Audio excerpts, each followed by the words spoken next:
Hey everyone, welcome back. I'm so glad you're here today.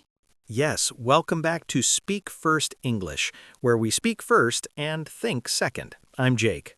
And I'm Anna. Jake, I want to start today with a personal question, and you don't have to answer if it feels too private. Okay, now I'm nervous. What is the question? Do you have a dream? Something you really want for your life that you've never said out loud to anyone? Wow. Okay, that's... Actually, yes, I do. You don't have to share it right now. No, actually, I think I will, because today's topic is exactly about this. I've always wanted to write a book. Not a famous book, not a bestseller, just a book. Something I wrote, something that exists because I made it. Jake, that's beautiful. And I have never said that to anyone before, not to my family, not to my closest friends, because every time I think about saying it out loud, something stops me. What stops you? I think I'm scared of what they'll think. I'm scared they'll say, "You? A book? Really?" And somehow keeping it secret feels safer. Like if no one knows about it, it can't be laughed at. And that is exactly what we are talking about today. No, I walked right into that one. You did, and I love you for it, because it took courage to say that. And today we're going to talk about why that courage is so hard and how to find it. Today's topic is the dream you're too scared to say out loud. And I think this is one of the most personal episodes we've ever made because almost everyone has one, a dream they carry quietly, something they want deeply but keep hidden. Maybe it's a big career change. Maybe it's moving to another country. Maybe it's starting a business, becoming a teacher, learning a language, becoming an athlete at 40, writing that book. And the common thread is you haven't said it, not fully, not clearly, not out loud to someone who matters. Because saying it makes it real, and real things can fail, and failure hurts. So the dream stays safe, inside, protected, quiet. But also small, and getting smaller every year. Yes, that's the cost of silence. Before we dive in, if this episode touches something in you today, please share it. Send it to someone who you think is carrying a quiet dream. Because sometimes the most important thing we can do for someone is say, "Hey, I see you, and I think your dream is worth saying." Okay, let's talk about it. Jake, let's start with something simple. Why do we hide our dreams? What's actually happening when we keep something so important so quiet? I think it comes down to one thing: vulnerability. Sharing a dream means showing people something that matters deeply to you, and anything that matters deeply can hurt deeply if it's judged or rejected. So the silence is protection. Exactly. Keeping the dream secret is like keeping something precious inside a locked box, safe, untouched. No one can break it if no one can reach it. That's a beautiful metaphor, a locked box. But here's the problem with the locked box. Things inside closed boxes don't grow. They just sit there in the dark, getting older, and you carry the box everywhere. It's always with you, but you never open it. And year after year, you wonder, what if I had opened it? What if I had let it breathe? And some people carry that box their whole lives.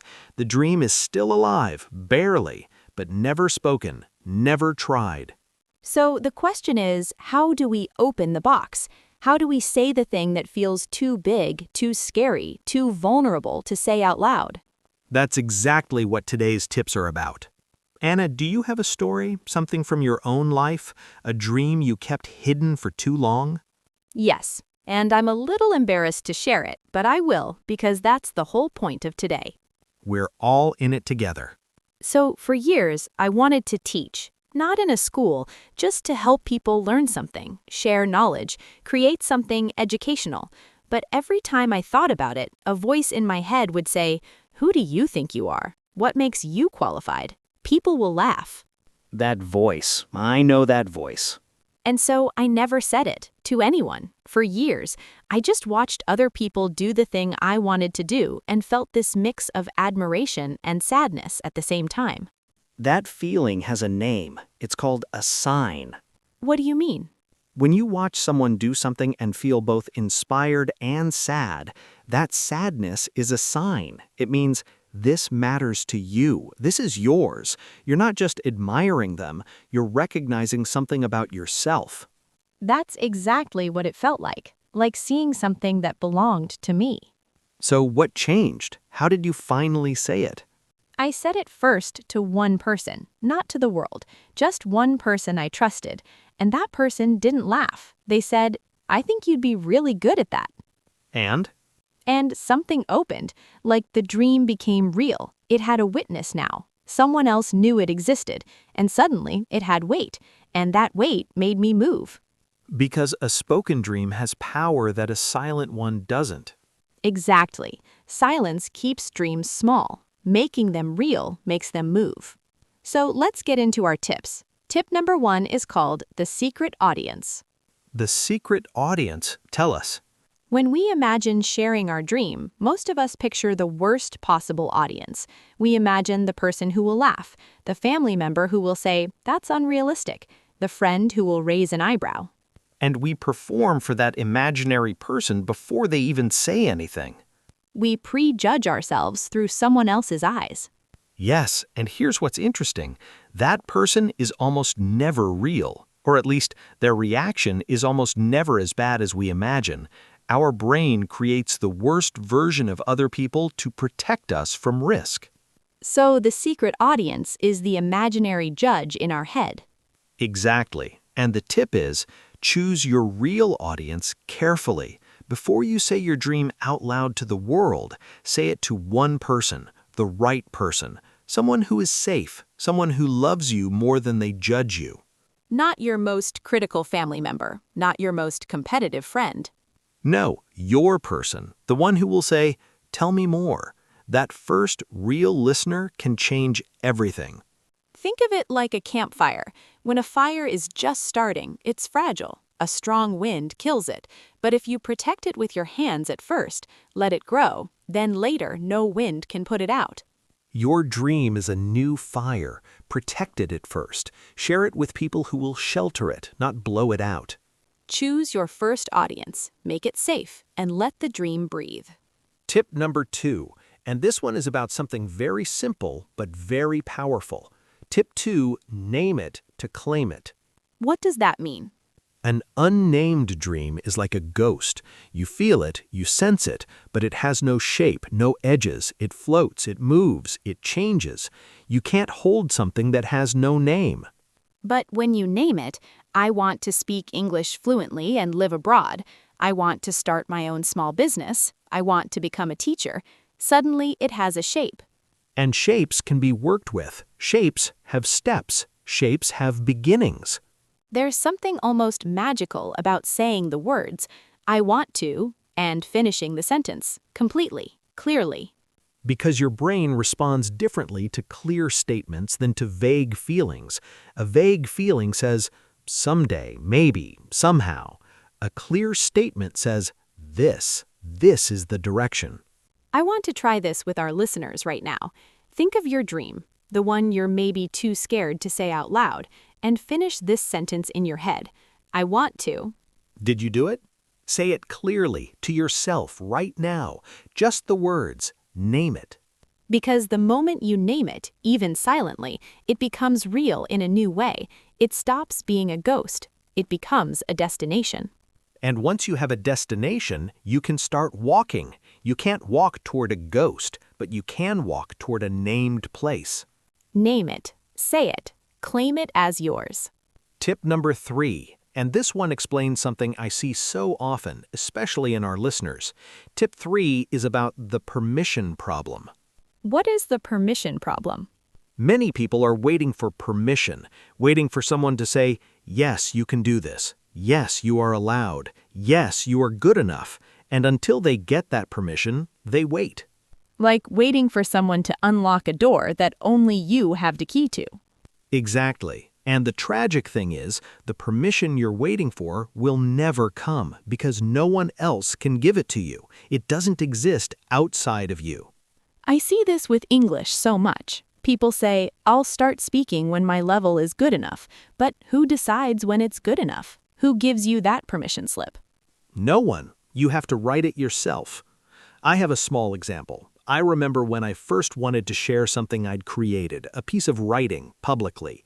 I kept thinking, I need someone to tell me it's good enough first. So I showed it to one person, then another, looking for that permission. Did you find it? I found kind words, but I never found the feeling of, okay, now I have permission. Because the feeling doesn't come from outside. It comes from deciding, I give this to myself. So tip 3 is write your own permission slip.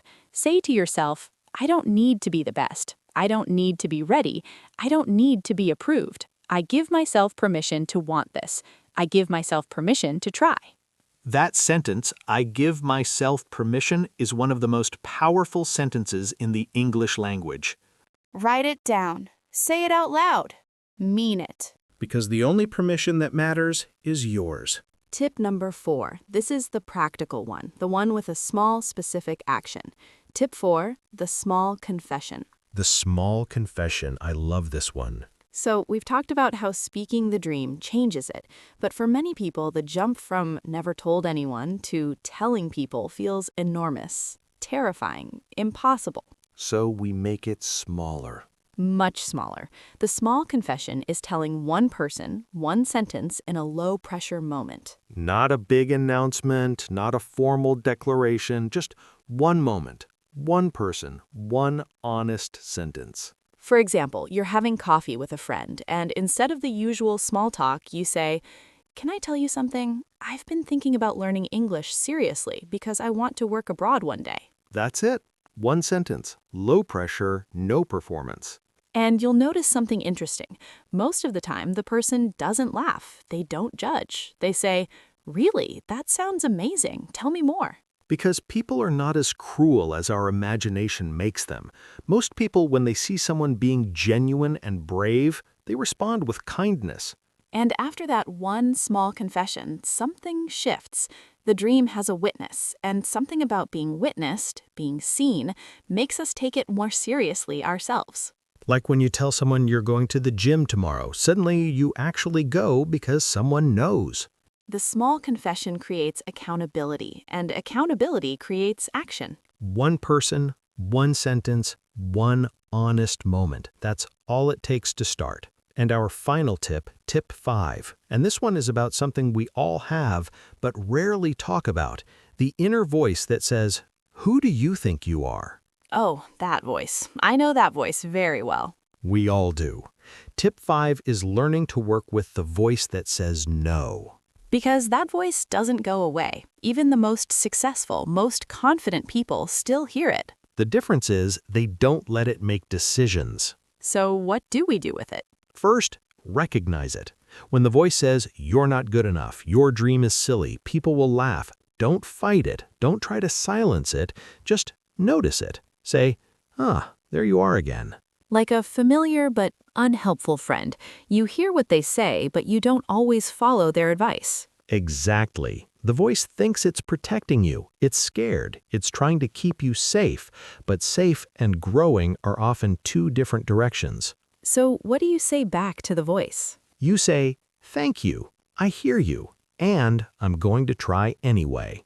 Thank you, and I'm going to try anyway. I want to write that down. Because the dream is bigger than the fear, and every time you choose the dream over the fear, even in a small way, the voice gets a little quieter, and your dream gets a little louder.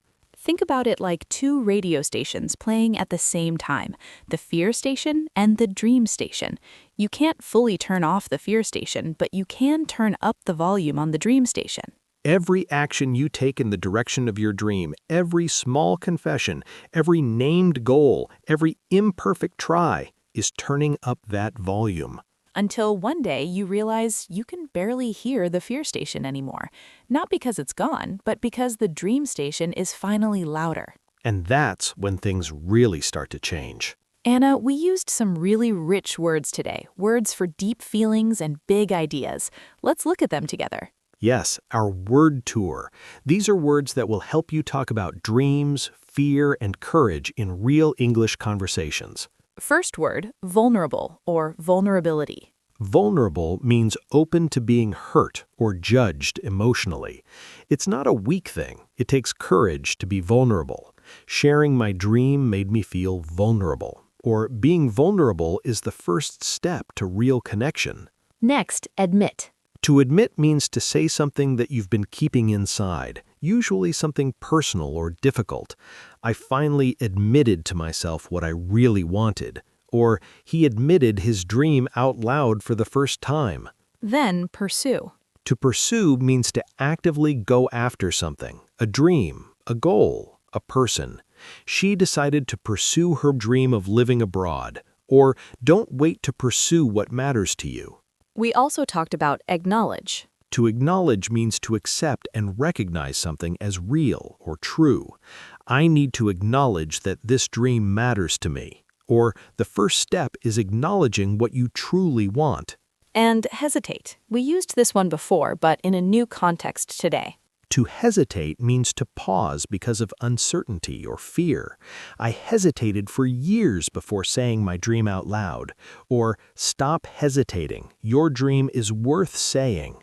And one last beautiful word, aspire or aspiration. To aspire means to have a strong desire to achieve something great. I aspire to speak English confidently and travel the world. Or what are your aspirations for the next 5 years? Your Speaking Gym challenge for today. Choose one of these words and write your own sentence in the comments. Just one sentence about your dream. Use one of these words. We want to read it. Okay, before we finish, let's give you something real to do today. 4 steps. Small, specific, honest. Step 1. Name your dream. Finish this sentence, either in your head, in a notebook, or in the comments. I have always wanted to... Say it completely. No vague words, the full dream. Step 2. Choose your one person. Think of the safest person in your life, the one who will shelter your fire, not blow it out, and make a small plan to have a small confession with them this week. Step 3. Write your own permission slip. Somewhere, on paper, on your phone, anywhere, write, I give myself permission to want this. I give myself permission to try. Read it once a day for 1 week. And step 4, when the voice that says no shows up, and it will, say, thank you, and I'm going to try anyway. Then do one small thing toward your dream, one sentence spoken, one message sent, one step taken. Let's recap our 5 tips so you remember them. Tip 1, watch out for the secret audience.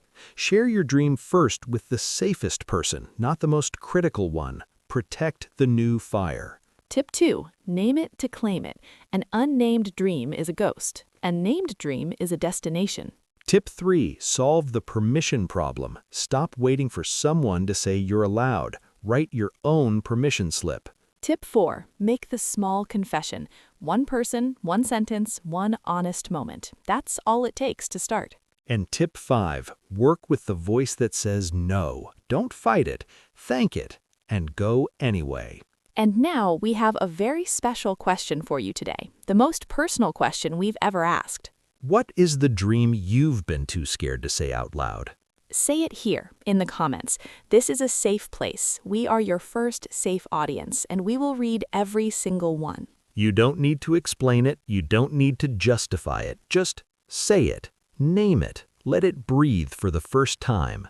I have always wanted to... Finish that sentence for yourself, for your future self, for everyone listening who has the same dream but hasn't said it yet. And if this episode meant something to you today, please share it, because somewhere right now, someone is carrying a dream in a locked box, and they just need someone to say, it's okay, open it. We want to hear it. You spoke your dream today, even if just in your head. That already counts. That's already brave. We are so proud of you. This was Speak First English. Until next time, speak first, think second, and please say the thing you've been too scared to say. Take care. Bye, everyone. Bye-bye.